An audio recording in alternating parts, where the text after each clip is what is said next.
Namaskar, Devendra Fadnavis ji. Thank you for finding time to speak to us despite a busy schedule. नमस्कार। The new Indian express की ओर से Mumbai dialogue ये बहुत ही शानदार और अच्छा कार्यक्रम मुंबई में आयोजित किया गया है, इसकी मुझे बहुत बहुत खुशी है और मैं द न्यू इंडियन एक्सप्रेस को बहुत बहुत बधाई देता हूं। वास्तविकता में इस कार्यक्रम में मैं आना चाहता था, किंतु 20 तारीख को वर्धा में स्वयं प्रधानमंत्री जी एक बहुत बड़ा कार्यक्रम कर रहे हैं और उसमें उपस्थित रहना मेरे लिए एक प्रकार से अनिवार्य भी है और आवश्यक भी है, इसलिए मैं इस कार्यक्रम में नहीं आ पाया।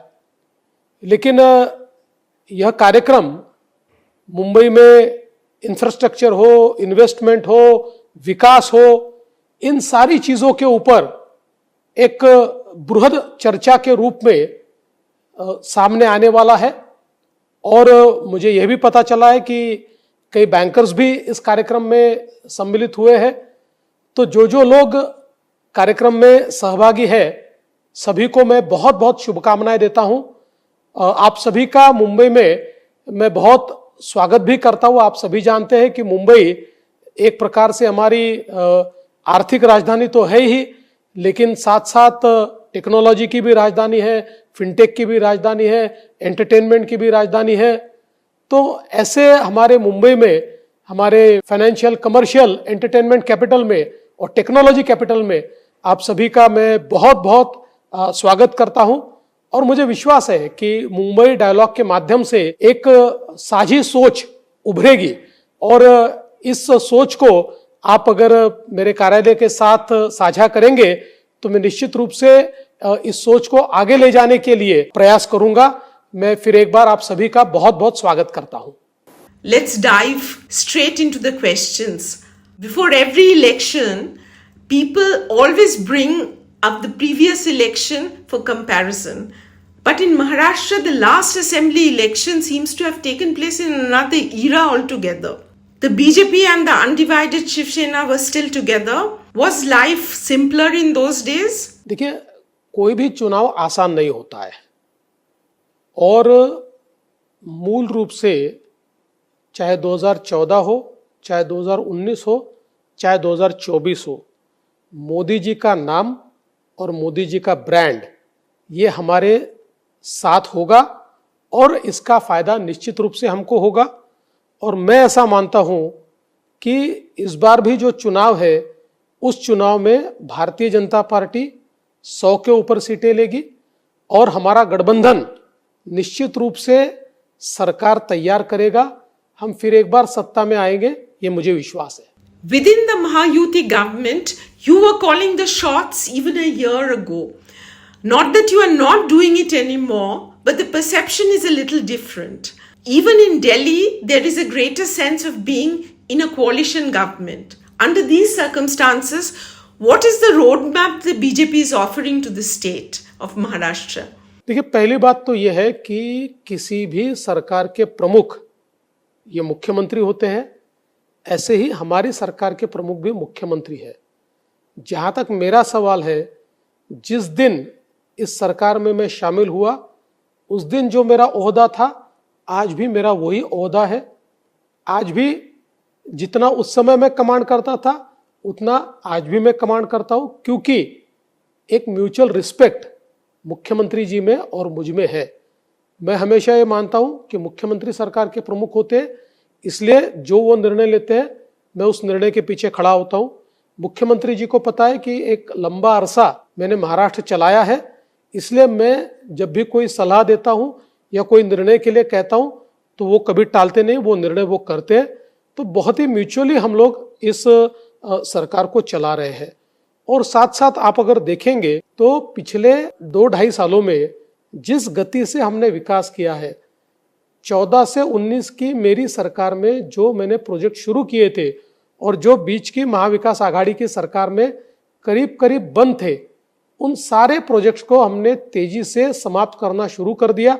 मुंबई का कोस्टल रोड आप देख रहे हैं, आप लोग उस पर ट्रैवल कर पा रहे हैं, अटल सेतु में आप ट्रैवल कर पा रहे हैं, मुंबई की मेट्रो में आप ट्रैवल कर पा रहे हैं। मुंबई का नया एयरपोर्ट शायद अगले महीने उस पर टेस्ट फ्लाइट उतर जाएगी और उसके 2-3 महीने में वो शुरू हो जाएगा। अभी वाढ़वन का नया पोर्ट जो JNPT जो देश का सबसे महत्वपूर्ण पोर्ट है उससे भी 3 गुना बड़ा है, जो भारत को एक नई लीग में ले जाएगा और दुनिया के 10 बड़े पोर्ट में पहली बार भारत का पोर्ट आएगा। ऐसे पोर्ट का भूमि पूजन हमने कर लिया है। मैं गिनवाता रहूंगा लेकिन ये लिस्ट खत्म नहीं होगी। तो देखिए, ये सरकार ने जो काम किया है वो काम मैं ऐसा मानता हूं बहुत बड़ा है, बहुत ऐतिहासिक है। During a recent visit here, Rahul Gandhi again raised his party stand on the caste census. Now the RSS and BJP too is softening its stand on it. What would be your take on the issue? Does the Maratha agitation in particular hold lessons for the rest of India? देखिए, पहली बात तो ये है कि जातिगत जनगणना को हमारा कभी भी विरोध नहीं था, आज भी नहीं है। हम केवल इतना ही कहना चाहते हैं कि जातिगत जनगणना का उपयोग ये जो समाज, जो जातियां पीछे रह गई है, जो पिछड़ी है, उनको सामने ले जाने के लिए होना चाहिए। राजनीति के लिए उसका उपयोग अगर हम करेंगे तो जो छोटे संख्या से छोटी जातियां हैं उन जातियों के ऊपर अन्याय होगा। इसलिए हमने हमेशा ये कहा है कि जातिगत जनगणना तो होनी चाहिए, पर इसका उपयोग विकास के लिए होना चाहिए, न कि राजनीति के लिए। और मैं ऐसा मानता हूं कि मराठा आंदोलन का जहां तक सवाल है तो हमारी सरकार ने हमेशा इस आंदोलन को तवज्जो दी है। मराठा समाज के लिए हम लोगों ने आर्थिक विकास महामंडल तैयार किया। 1 लाख नए उद्यमी हमने इस महामंडल के माध्यम से तैयार किए। हमने सारथी जैसी संस्था तैयार की। IAS ऑफिसर्स, IPS ऑफिसर्स, हमारी जो MPSC है, पब्लिक सर्विस कमीशन, इसमें कई लोगों को इसके कारण उनका सिलेक्शन हुआ। कई प्रकार के हम लोगों ने काम किया और साथ में 10% अलग आरक्षण हमने मराठा समाज को दिया है। मैं ऐसा मानता हूं कि मराठा समाज के लिए जितना कार्य महाराष्ट्र में हमारी सरकार ने किया है किसी और ने नहीं किया है। हाँ, ये बात और है कि हमारे विरोधी इस मुद्दे को जीवित रखना चाहते, इस मुद्दे पर समाज को बांटना चाहते, समाज में दूरियां तैयार करना चाहते, मराठा समाज और OBC समाज एक दूसरे के साथ झगड़े, इस प्रकार का प्रयास उनका चल रहा है। लेकिन मैं महाराष्ट्र को जानता हूं, महाराष्ट्र के मन को जानता हूं। शायद कुछ तात्कालिक सफलता उनको मिल भी जाए, तब भी उनको पूरी सफलता कभी नहीं मिलेगी। You made a big sacrifice by accepting a deputy chief minister's post to allow the Mahayuti coalition to take power in the state. We see that your supporters want you to either lead the state or be in a position in the center. Where does we see Devendra Fadnavis next? Where does his personal political growth take him? देखिए, देवेंद्र फडणवीस अव्वल तो एक स्वयंसेवक है और दूसरा Devendra Fadnavis party का सैनिक है। भारतीय जनता पार्टी में और विचार परिवार में हमको जो सीख मिली है वो यही मिली है, अपना फैसला आप नहीं करते, अपने बड़े और अपने वरिष्ठ जो फैसला करते हैं उस फैसले को मानकर आप उस पर अमल करते हैं। तो मेरी पार्टी मुझे महाराष्ट्र में रखे, महाराष्ट्र में काम करूंगा, केंद्र में काम करने को कहे, केंद्र में काम करूंगा। और कभी पार्टी को ये लगे कि मेरी कोई उपयोगिता नहीं है और मैंने घर जाना चाहिए तो मैं घर भी बड़ी खुशी से चला जाऊंगा, क्योंकि मैं व्यक्तिगत रूप से अपने लिए ये सारा काम नहीं करता हूं। इनमें से किसी पद को मैंने मेरी व्यक्तिगत ताकत को बढ़ाने के लिए, व्यक्तिगत संपत्ति को बढ़ाने के लिए कभी उपयोग में नहीं लाया है। मैंने हमेशा पार्टी का विचार किया है, पार्टी का काम किया है। तो जो पार्टी कहेगी मैं वो काम करूंगा। अभी मेरी पार्टी ने मुझे महाराष्ट्र में काम करने को बोला है, पूरी ताकत के साथ महाराष्ट्र में काम कर रहा हूं। It is often said that Maharashtra has lost steam. Once it used to be India's engine of economic growth. Now that the southern state as well as Gujarat are seen to have overtaken you, what would you give as a counter narrative to reclaim that glory? देखिए, पहली बात तो यह है कि अगर देश का कोई भी राज्य विकास करता है तो मुझे खुशी है, मुझे उसमें कोई दुख नहीं है। एक हेल्दी कंपटीशन है। मैं ऐसा मानता हूं कि एक कॉम्पिटिटिव फेडरलिज्म है। सारे राज्य अगर आगे जाएंगे तो देश आगे जाएगा। लेकिन यह कहना कि महाराष्ट्र पिछड़ रहा है और बाकी राज्य आगे जा रहे हैं, यह गलत है। क्योंकि आज भी आप देखिए, $1 ट्रिलियन इकोनॉमी की ओर जब हमने हमारा ट्रैवल चालू किया तो कई राज्यों ने घोषणा की कि वो भी $1 ट्रिलियन इकोनॉमी तक जाना चाहते। लेकिन आज $1 ट्रिलियन इकोनॉमी की ओर सबसे तेजी से बढ़ने वाला महाराष्ट्र है। हमने इस साल $500 बिलियन को पूरा कर दिया है। हमारे से पीछे जो राज्य है वो अभी 0.3 पर ही है, तो हमारे से बहुत पीछे।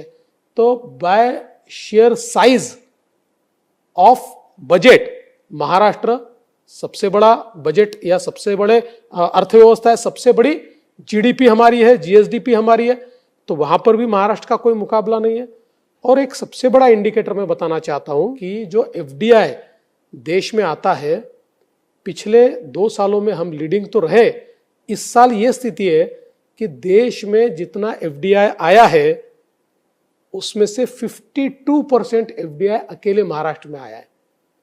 48% बचे हुए सब राज्यों को मिलाकर मिला है। तो यही महाराष्ट्र की ताकत दिखाता है।